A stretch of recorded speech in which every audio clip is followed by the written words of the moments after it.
میں تمہیں یہیں چھوڑ دیتا ہوں، آگے تمہاری قسمت کہ تمہیں درندے کھا جائیں یا تم بچ کر کہیں اور نکل جاؤ۔ لیکن بہن نے بھائی کا ہاتھ پکڑ کر کہا کہ نہیں بھائی، تم مجھے قتل کر دو، میری آنکھیں اور خون لے جا کر باپ کو دکھا دو، نہیں تو وہ تمہیں مار دے گا، جو مجھے کسی صورت گوارا نہیں۔ دونوں بھائی بہن ایک دوسرے کے گلے لگ کر رو پڑے۔ آخر کسی طرح بھائی نے بہن کو منا لیا۔ شہزادی آنسو بہاتی ہوئی گھنے جنگل کی طرف جانے لگی۔ آخری بار پلٹ کر بھائی کو دیکھا اور جنگل میں گھس گئی۔ اس کے بعد شہزادے نے ادھر ادھر سے ڈھونڈ کر ایک ہرن کا شکار کیا، اس کے گردن کا خون نکالا اور آنکھیں نکال کر لے جا کر بادشاہ کو دکھا دی۔ بادشاہ نے آئینہ منگوایا، اس میں ان آنکھوں کو اور اپنی آنکھوں کو غور سے دیکھا۔ جب اس کو یقین ہو گیا کہ آنکھوں کا رنگ ایک ہی ہے، تب اسے تسلی ہوئی۔ ملکہ نے کسی طور شہزادے کو بلا کر اس سے بیٹی کے متعلق پوچھا۔ شہزادے نے ماں کے سامنے سارا احوال گوش گزار کر دیا۔ ملکہ نے منہ آسمان کی طرف کر کے ہاتھ اوپر اٹھائے اور بیٹی کے لیے دعا مانگی کہ اے اللہ، تو میری بیٹی کی حفاظت کر، اسے اپنی امان میں رکھ اور اسے کسی اچھی جگہ پار لگا دے۔ اب آگے شہزادی کا قصہ سنیے۔ شہزادی جنگل میں رہنے لگی اور بھوک مٹانے کے لیے جنگلی پھل پھول بوٹے کھا کر اپنا وقت گزارنے لگی۔ اس دوران بہت سا وقت گزر گیا۔ جھاڑیوں کانٹوں سے الجھ کر اس کے بوسیدہ کپڑے تار تار ہو گئے۔ آخرکار اس کے بدن پر کوئی کپڑا نہ رہا۔ ایک دن کسی اور ملک کا بادشاہ اپنے لاؤ لشکر کے ساتھ اسی جنگل کے راستے سے گزر رہا تھا۔ اتفاقاً بادشاہ اسی طرف جا نکلا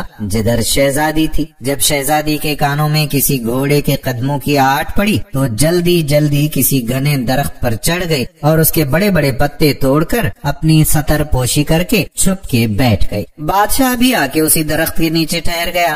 درخت گھنا اور سائے دار تھا۔ ایک طرف اپنے گھوڑے کو باندھا اور درخت کے سائے میں کپڑا بچھا کر تھوڑی دیر سستانے کی خاطر لیٹ گیا۔ چونکہ اس کا منہ آسمان کی طرف تھا اور وہ اپنے خیالوں میں گم تھا، اس کی نظر درخت کے گھنے پتوں میں پوشیدہ کسی حیت پر پڑی۔ وہ اچھل کر کھڑا ہو گیا اور بلند آواز سے کہنے لگا، اے اللہ کی مخلوق، تم کوئی پری ہو، فرشتہ ہو، جن ہو یا کوئی انسان، تم جو بھی ہو اپنے آپ کو ظاہر کرو، میں تمہیں کوئی نقصان نہیں پہنچاؤں گا۔ شہزادی نے پکار کر کہا، اے مسافر، میں ایک لاچار لڑکی ہوں، میرے جسم پر کپڑے کے نام پر کچھ بھی نہیں ہے، اگر تم اپنی نیچے بچھی ہوئی چادر کو میری طرف پھینک دو تو میں اسے ڈھانپ کر نیچے اتروں اور تم سے بات چیت کروں۔ بادشاہ نے اپنے نیچے بچھے کپڑے کو اٹھایا، اس کا گولا سا بنا کر اس کی طرف پھینکا۔ شہزادی نے اس کپڑے سے اپنے جسم کو خوب اچھی طرح سے ڈھانپا اور کسی نہ کسی طریقے سے درخت سے اتر گئی۔ جب بادشاہ نے شہزادی کو دیکھا تو اس کے حواس گم ہو گئے۔ اس کے پورے ملک میں کوئی اتنی خوبصورت لڑکی نہیں تھی۔ پورے دل و جان سے شہزادی پر فریفتہ ہو گیا۔ جھٹ شہزادی سے کہا کہ میں ایک بادشاہ ہوں، اگر تم برا نہ مانو تو میں تم سے شادی کر کے تمہیں اپنی ملکہ بنانا چاہتا ہوں۔ اندھے کو کیا چاہیے؟ 2 آنکھیں۔ شہزادی نے حامی بھری، وہ بھی ایک ایسا بندہ چاہتی تھی جو اسے عزت دے۔ بادشاہ خوشی خوشی شہزادی کو لے کر اپنے ملک روانہ ہو گیا۔ اپنے ملک پہنچتے ہی بادشاہ پہلے وزیر کے گھر جا پہنچا اور اس سے کہا کہ ایسا سمجھو کہ یہ تمہاری بیٹی ہے، میں کل رشتہ مانگنے آؤں گا اور شادی بیاہ رچا کر اپنی امانت یہاں سے اپنے محل لے جاؤں گا۔ وزیر نے آداب بجا کر کہا کہ بادشاہ سلامت، آپ پوری طرح سے تسلی رکھیے، یہ آپ کی امانت ہے اور میری بیٹی ہے، جب آپ کا دل چاہے اسے بیاہ کر لے جائیے۔ بادشاہ شہزادی کو وزیر کے گھر چھوڑایا۔ اگلے دن وکیل قاضی بادشاہ کا رشتہ لے کر وزیر کے گھر آ پہنچے۔ وزیر نے رشتے کے لیے ہاں کر دی۔ 1-2 دن بعد منگنی ہو گئی۔ بادشاہ شہزادی کے عشق میں سب کچھ بھول چکا تھا۔ جلد ہی شادی کا نیوتا بھیجا اور شہزادی کو بیاہ کر اپنے محل لایا۔ بادشاہ اور شہزادی اپنی شادی سے بہت ہی خوش تھے۔ اس دوران بادشاہ نے شہزادی سے اس کے متعلق کچھ نہیں پوچھا تھا۔ چند سال بعد اس کے ہاں بیٹے کی اولاد ہوئی۔ بادشاہ بہت خوش تھا۔ اس نے شہزادی سے جو اب ملکہ بن گئی تھی پوچھا کہ اب جب کہ اللہ نے ہم دونوں کو اولاد نرینہ سے نوازا ہے، تم اب ایک بیٹے کی ماں بن گئی ہو،